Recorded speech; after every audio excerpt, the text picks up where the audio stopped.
Bismillahirrahmanirrahim. Değerli vekilim, sayın başkanlarım, sivil toplum kuruluşu temsilcileri, hanımefendiler, beyefendiler, programımıza hoş geldiniz, sefalar getirdiniz. Bugün burada bizleri bir araya getiren bir derdimiz var. O da maalesef saldırılar altında olan ailemize dair sorunlarımız. Aile, eşref mahluk olarak yaratılan insanın ahlaki meziyetleri ve insani değerleri kazanabileceği, geliştirilebileceği ve alternatifi olmayan tek kurumdur.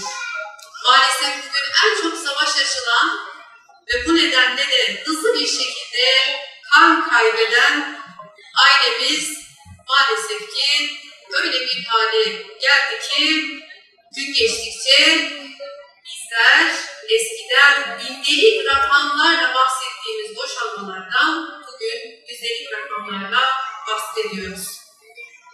Evet, bizim ne zaman aile kurumumuzda getiriler açılmaya başladı? Önceden sorunlar yok muydu? Tabii ki vardı. Fakat bu kadar değildi. Batı'nın bizi yıkmak için uzatmış olduğu o yamuk aynadan bakmaya başlayınca bizler Batı'nın her alanda üstünlüğü ve bizim de geri kalmışlığımız kompleksine kapıldık. Batı'ya hayran olduk.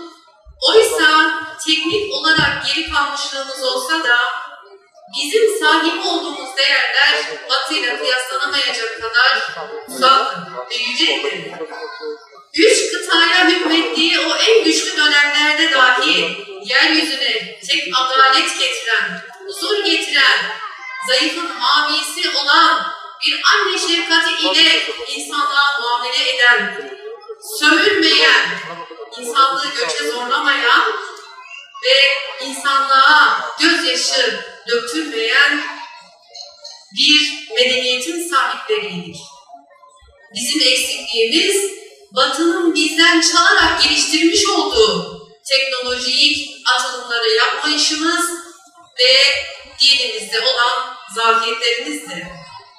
Bu yönlerden kendimizi onarmak yerine bizi tarih sahnesinden silmek için bir türlü entrika çeviren Batı'nın eline maalesef kendi elimizde ipimizi verdik. Onlar da içimizdeki yetmeleri ve Truva atları ile birlikte aşama aşama bütün kalelerimizi maalesef işgal ettiler. Evet, koca bir medeniyeti yıktılar ve bu savaşı içeriden yürütme görevini içimizdeki mahfillere verdiler. Baktılar ki hala ayaktayız ve güçlü aile kurumumuz sayesinde küllerimizden diriliyoruz. Bu son kalemizi yıkmak için de kadın hakları söylemiyle bir tuzak kurdular. Evet, buna dair projeler, yasalar devreye kattılar ve bu meseleyi içimizden yürütmek için de çeşitli oluşumları ve satılık medyayı devreye kattılar. Ahlakımıza, edebimize, hayamıza, evlatlarımıza ve ailemize düşman olan bu mahkuller son sistem, özellikle son 10 yılda ailemize yönelik ciddi saldırılar, operasyonlar yürütüyorlar. Evet, aileye yönelik bir olayı ele alıp bu olay üzerinden ailemize, namusa, edebe, ahlaka, kadınlık rollerine, erkeklik rollerine, İslam'ın aile modeline maalesef saldırıyor, hakaret ediyorlar. Sanki bütün suçların kaynağı bizim kültürümüz, değerlerimiz, inancımızmış gibi bir algı operasyonu yürütüyorlar. Eskiden vahşi kapitalizm tek cepheli bir savaş yürütüyordu. Ülkeleri işgal ediyor, parçalıyor, toplumları birbiriyle düşmanlaştırıyor ve ayrı ayrı sömürüyordu. Kullandığı söylem de demokrasiydi.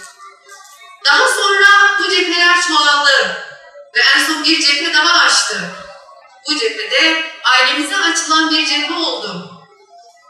Aileyi işgal ediyor, fertleri birbirine düşürüyor, fertleri birbirine düşmanlaştırıp ne yapıyor?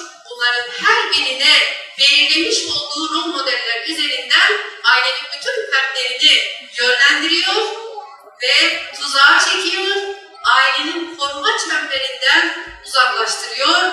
Kullandığı kavram ise kadın hakları, çocuk hakları. Evet, birileri çıkıyor.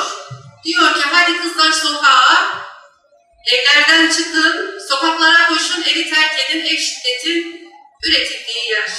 Birileri çıkıyor, biz kimsenin ailesi değiliz, biz kimsenin namusu değiliz, biz kimsenin bacısı değiliz, anası değiliz, kimseye emanet değiliz diyerek en yakınındaki erkeklere karşı kadını savaş açtırıyor ve sokaklara, maalesef güvenilir olmayan ortamlara teşvik ederek o güven çemberinden uzaklaştırıyor. Evet, yakın bir zamanda 15-16 yaşındaki kız çocukların gayrimeşru hayata kurban gittiğini hep beraber gördük. Bizim içimiz yandı, onların değil. Sokağa davet edilenlerin değil. Kadın haklarının söylemini kullanarak, özgürlük naraları atarak, konuşup da evi şiddetin merkeziymiş gibi bir algı yürütenlerin yürekleri yanmadı. Bizim yüreğimiz yandı. Evet, artık Batı'nın ve uşaklarının bu topraklarda bizim adımıza, çocuklarımız adına, ailemiz adına konuşması ve onların buralarda at koşturması yeter. Buna artık bir yeter dememiz gerekiyor. Bizim hakkımızda karar verdikleri artık yeter. Bu gidişata hep birlikte yönetimden siyasete, sivil toplumdan her bir ferde kadar bir dur demek için kolları sıvamamız gerekiyor. Yarın her şey çok daha geç olabilir.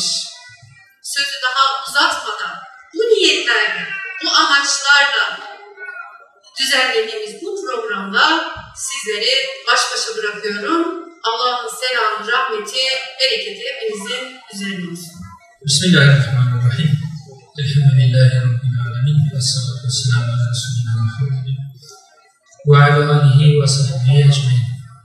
Aziz misafirler ve Mürsenimizin muhterem Genel Başkan Yardımcısı Hanımefendi, sivil toplum kuruluşlarımızın değerli yöneticileri, hanımefendiler ve efendiler, hepinizi Allah'ın selamıyla selamlıyorum. Bu anlamda programa iştirakinizden dolayı da şükranlarımızı sunuyorum. Çok önemli bir programla daha yine birlikteyiz. Çok muhterem hocalarımız, akademisyenlerimiz burada.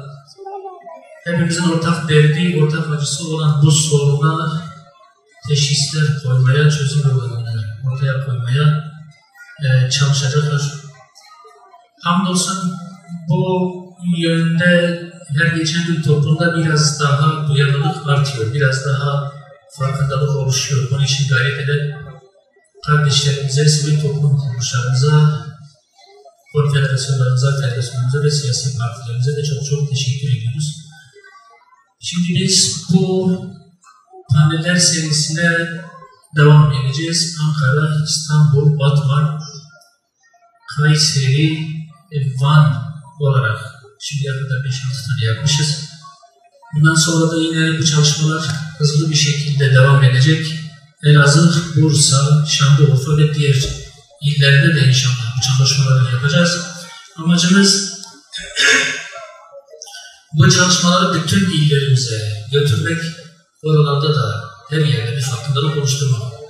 Şimdi Türkiye'de birçok yapı, biraz önce de ifade ettiğim gibi bu çalışmalara el atıyor. Memur Sen'in de çok güzel çalışmaları oldu. Siyasi partilerimizden bazılarının da çok güzel çalışmaları oldu. Aile Bakanlığımızın da artık yavaş yavaş bu konuya el atarak anlamlı programlar yapmaya başladılar. Fakat bir dağınıklık var ve bu çalışmalar arasında bir senkronizeye, bir organizeye, bir paralelliğe ihtiyaç var. Sivil toplum elbette ki üzerine düşeni yapmak zorundadır ama asıl üzerine düşeni yapmak durumunda olan, bağlayıcı olan, sonuç getirici olan hükümetin yapacaklarıdır. Onların adım atmalarıdır. Şimdi her geçen gün fotoğraf malum daha kötüye gidiyor. Evlenme çağına gelen, evlenmesi gereken ve evlenmemiş olan bekarlarımızın, gençlerimizin sayısı, yani geleceğimiz olan gençlerimizin sayısı 20 milyona dayandı. Bu çok ciddi bir tehlike. Şimdi bütün bu durum, bu fotoğraf geleceğimiz açısından çok ciddi bir alarm zilinin çaldığını ortaya koyuyor. Atılması gereken ciddi adımlar var. Sivil toplumun ötesinde hükümetin atacağı bazı adımlar var. Bu komplike bir çalışma olmalıdır. Sivil topluma destek vermelidir. İlgili kurumlar ve bakanların da bu işe el atarak hep birlikte bir çalışma ortaya konularak etkin ve sonuç getirici bir çalışmaya imza atılmalıdır. Bunun birçok ayağı var. Hepimizce malum. Aile Bakanlığı'nın yapacağı birçok şey var. Siyasi partilerimizin, siyaset kurumunun yapacağı birçok şey var. Televizyonların, sosyal medyanın sahasında İletişim Başkanlığı'nın, Ulaştırma Bakanlığı'nın yapacağı birçok çalışma var. Milli Eğitim Bakanlığı'nın eğitim sahasında yapacağı çok ciddi çalışmalara ihtiyaç var. Eğitim sisteminin bu tehlikeye göre bir kez daha gözden geçirilerek önemli değişikliklere gidilmesi, karma eğitimi zorunlu olmaktan çıkarması gibi bazı önlemlere ihtiyaç var. Belki en önemli husus, yargı sistemimizin bu anlamda elden geçmesi bir zorunluluk. Aileyi korumaya yönelik adımlara, yasalara, kanunlara ve revizyonlara ihtiyaç var.